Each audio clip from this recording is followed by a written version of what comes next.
When Nicole Kidman agreed to sit down for what was supposed to be another predictable interview, nobody expected her to drop a revelation that would sweep across social media, news outlets, and fan communities within hours. She arrived with her usual elegance, calm posture, and that serene expression she had perfected after decades under the Hollywood spotlight. But beneath the surface, something quieter and heavier was brewing, something she had carried alone for years. The interviewer asked the usual opening questions, expecting polished answers, the kind celebrities give automatically. And Nicole did answer politely at first, but there was a stillness in her, a kind of internal preparation.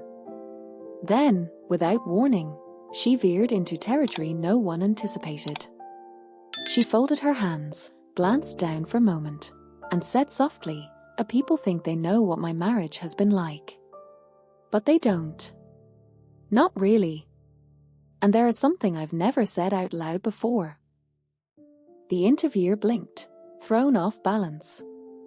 "Something about Keith?" Nicole nodded, and for a moment she looked almost fragile. Not weak, human. "I need to say this now, because it took me too many years to admit it even to myself." She paused when she saw the cameras leaning closer, sensing the tension in the room. It would have been easy to backtrack, to give a safe answer, to slip into the polished Hollywood mode she knew so well. But she breathed in deeply and continued anyway, surprising even herself. "For most of my marriage, I didn't believe I deserved him." It was so quiet afterward you could almost hear the lights humming above. The interviewer's expression shifted from confusion to disbelief. Nicole Kidman, Academy Award winner, international icon, adored by millions, didn't believe she deserved Keith Urban? But she wasn't done. "I came into our marriage with more fear than hope. Fear of failing again.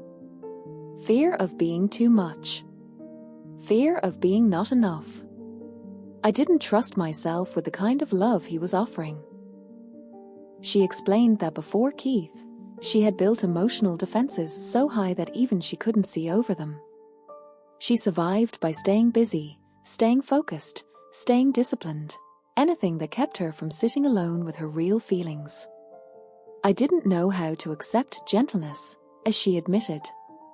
"I didn't know how to accept someone who didn't walk away." Keith Urban, however, didn't run. He approached her with a softness she didn't know how to respond to, a patience that unnerved her. "I wasn't used to someone who stayed," as she said simply. Nicole described how in the early years she unintentionally sabotaged small moments. When Keith offered support, she pushed it aside. When he wanted closeness, she grew distant. She avoided difficult conversations. She buried her insecurities under work, schedules, red carpets, roles, anything that kept her moving. Keith didn't get angry. He didn't accuse me of shutting down. He just waited. That was the hardest part. His patience scared me more than any argument ever could. But it wasn't only her emotional walls that made things difficult. She admitted that there was a moment she had never publicly spoken about, when she almost pulled away completely. It happened late one night after an exhausting day on set. She came home drained, not physically, but emotionally hollow. Keith immediately sensed something was wrong. He asked me what was going on. And I just froze. I didn't know how to let him in. She walked into the bathroom, closed the door, and sat on the cold floor for almost an hour, trembling from the weight of thoughts she didn't know how to voice.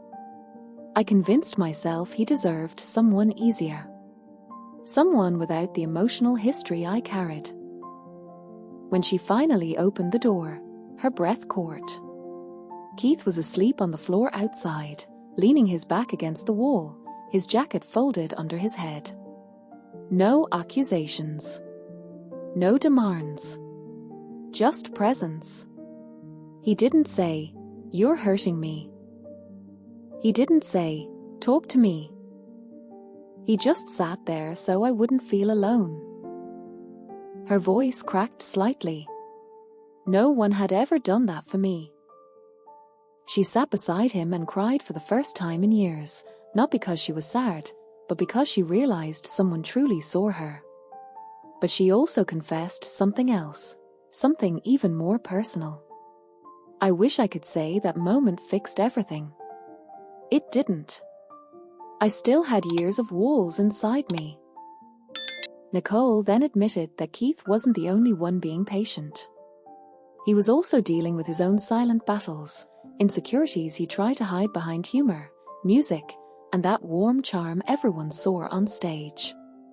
One night, much later, he told me, "I just want to be a man you're proud of." And my heart broke, because he never needed to earn anything. He already was. Their love wasn't effortless. It wasn't fairy tale perfect. It was built in the spaces where both of them felt afraid but kept choosing each other anyway. Nicole looked away as she spoke, as if reliving years of unspoken emotion. Then she lifted her chin and added the line that sent shockwaves everywhere once the interview aired. "It took me until 58 to finally, truly let this man love me, and to love him back with my whole heart." Nicole continued speaking with a type of honesty that made everyone in the room uncomfortable, not because it was inappropriate, but because it was so rare. Hollywood wasn't used to this. Interviews weren't supposed to unravel this way. Celebrities weren't supposed to look like they were confessing to a lifelong friend instead of a national audience. She said that for years she believed her emotional distance was invisible, that her smile, her professionalism, her routines kept everything hidden. But Keith, she explained, saw through her long before she admitted anything aloud. He would touch my arm and ask if I was okay, as she said softly. And I would say yes. Always yes. Even when it wasn't true. And he knew. He always knew. There was one moment she described that made even the camera crew pause. It happened during a quiet morning early in their marriage. Keith was making coffee, humming a tune under his breath, and Nicole was sitting at the table staring at nothing. She felt lost, overwhelmed by a sense of emptiness she couldn't explain. Keith placed a cup of coffee in front of her with both hands, and when she didn't respond, he kissed the top of her head gently. It was such a simple gesture. But it terrified me. Because I wasn't used to that kind of uncomplicated kindness. She admitted she sometimes wished he would argue with her, push her, or accuse her of shutting him out, something familiar, something she could react to. But he didn't. Keith responded with understanding so steady, it left her without armor. "It's hard to hide from someone who refuses to fight you," she said. "That kind of love is disarming." But the most painful part of her confession came when she described a period where the distance between them grew nearly unbearable. She didn't blame Keith. She didn't blame herself either. It was life, work pressure, expectations, emotional exhaustion accumulating quietly until one day she realized she felt like a guest in her own marriage. "I went through months where I didn't know how to reach him," she said. "And the truth is, I didn't know how to let him reach me." Filming a particularly heavy role only deepened the emotional fog. She would come home drained, unable to detach from the character she was playing. Keith watched her slipping away, not dramatically, but subtly, the way someone loses sunlight a minute at a time. He asked me one night if I still loved him, as she said with a quiet sadness. And I didn't know how to answer. Not because I didn't love him, but because I didn't know how to express anything anymore. Keith didn't raise his voice. He didn't accuse her. He simply said, "I miss you," and walked out of the room. Nicole said that was the first time she realized she might lose him, not because he didn't care anymore, but because she wasn't showing him the part of herself she kept locked away. He never asked me to be perfect, she said. He just wanted me to let him in. But what Keith didn't know, at least not at the time, was that Nicole was terrified of letting anyone see her completely. She had spent decades building an identity made of strength and elegance, of grace under pressure, of reinvention after heartbreak. Vulnerability didn't fit into that image. I had spent so long trying to be unbreakable, she said. But Keith didn't want unbreakable. He wanted real. And real was the one thing I didn't know how to be. Then came the moment that nearly broke them. During one particularly demanding project, Nicole found herself emotionally exhausted and mentally checked out. She'd come home late, collapse into bed, and wake up already overwhelmed. Keith tried to stay close to her, but the more he tried, the more she withdrew.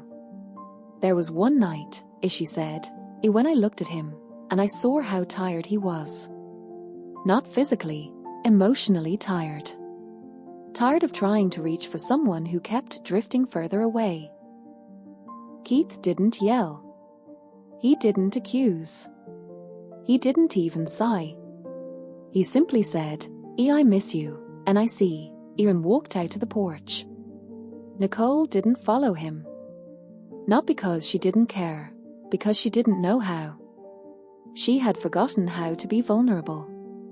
That was the night he almost left, as she revealed quietly. Not forever, but long enough for me to realize what I was risking. He packed a small overnight bag and put it by the door. He didn't slam it. He didn't set it down dramatically. He simply placed it there, intending to give her space she wasn't asking for but seemed to need. When I saw that bag, she said, all the air left my lungs.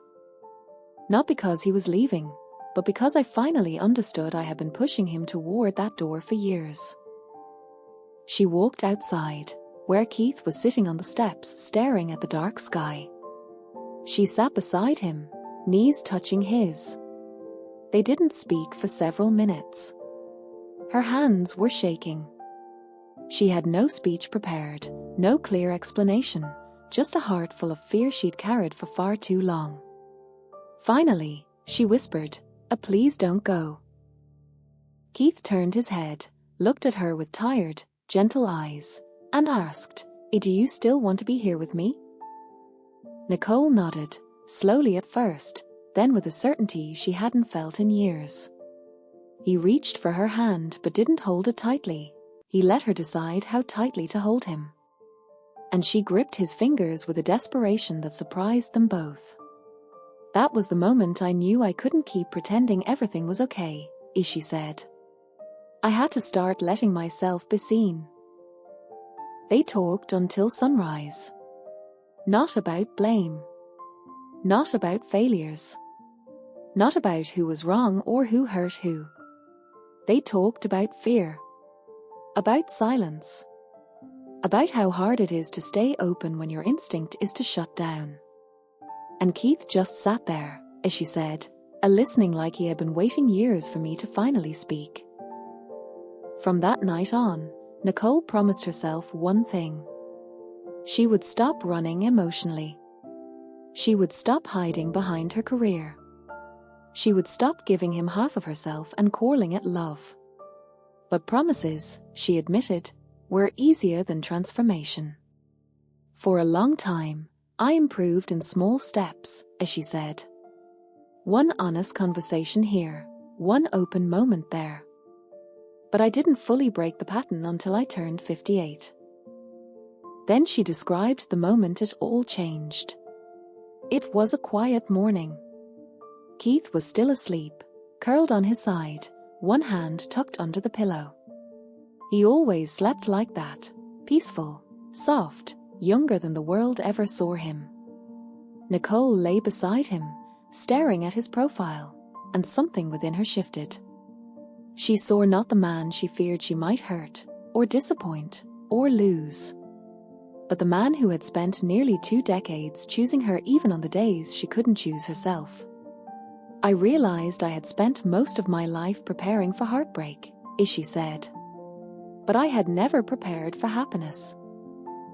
She touched his hand gently, and for the first time, she didn't feel fear. She felt present. Entirely present. And in that moment, she said, her voice almost a whisper, I loved him without any walls left inside me. It wasn't dramatic. It wasn't loud. It wasn't cinematic. It was quiet. It was simple. It was real. The interviewer asked gently, Ian, how did Keith respond when you finally told him all of this? Nicole laughed softly. He kissed my forehead and said, I knew you were coming. I just didn't know when. Nicole took a long breath before continuing, as if preparing to expose a part of her life she had hidden even from herself. She said that loving Keith had never been the problem. She had loved him deeply from the beginning, more deeply than she ever intended to. The real struggle was letting herself feel that love without drowning in old fears. Without expecting something to go wrong. Without assuming she would eventually ruin everything. I kept waiting for the moment he'd realize I was too complicated, she admitted. Too guarded. Too unpredictable emotionally. I waited for him to give up. And because I expected it, I didn't let myself fully relax into the relationship. She described love as a room she kept entering halfway, standing near the door, ready to run, never crossing the threshold. But Keith kept gently reaching back for my hand, she said. Every time I stepped away, he stepped forward. She said he didn't do it with grand gestures. He didn't shower her with speeches or dramatic promises. It was the small, consistent moments, like texting her goodnight when she worked late, warming her hands with his when she looked cold, leaving little notes in her scripts, or showing up silently at events where she felt anxious. He wasn't loud about loving me, she said. He was steady. And that scared me more than anything. Then came the moment that nearly broke them. During one particularly demanding project, Nicole found herself emotionally exhausted and mentally checked out. She'd come home late, collapse into bed, and wake up already overwhelmed. Keith tried to stay close to her, but the more he tried, the more she withdrew. There was one night, she said, when I looked at him, and I saw how tired he was. Not physically, emotionally tired. Keith didn't yell. He didn't accuse.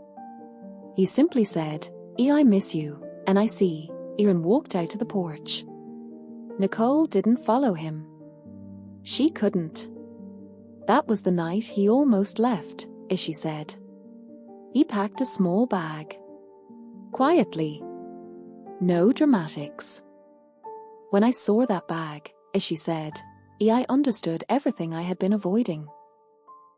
She sat with him outside, whispering a please don't go, her voice shaking. Keith asked, do you still want to be with me? She nodded. And that was enough. They talked until sunrise.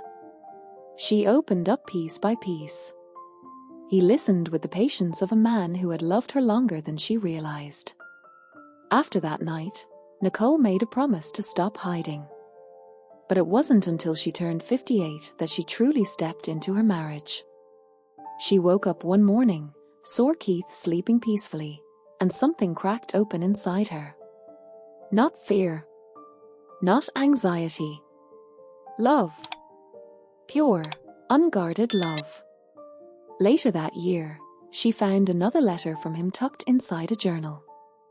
If you ever feel like you are disappearing, it read, I want you to know that I see you even when you can't see yourself. She cried reading it. She found him outside and whispered, I'm ready now. Keith smiled softly. That's all I ever hoped for. They sat together, holding hands, saying nothing. Keith finally admitted that he once feared losing her, Not because she didn't love him, but because she didn't let herself feel the love she had. "I wasn't waiting for the perfect you," he said. "Just the real you." Nicole rested her head on his shoulder, tears warming her eyes. "I'm here," she whispered. And she meant it. Fully. Finally. The interviewer asked her, "So what changed in you?" Nicole smiled, the softest, most human smile she had ever shown on camera. "What changed," she said, "is that I finally stopped running from love. And when I stopped, I turned around, and Keith was still there." She paused, gathering her thoughts. "It took me 58 years to understand that I didn't have to be perfect to be loved. I just had to let myself be seen." When the interview aired, millions replayed her final line. "He loved me long before I learned how to love myself." Later that night, Keith Urban posted a single message. "Always yours. No timeline. No conditions." Nicole ended her confession with one last quiet truth, one that resonated around the world. It's never too late to let your heart come home.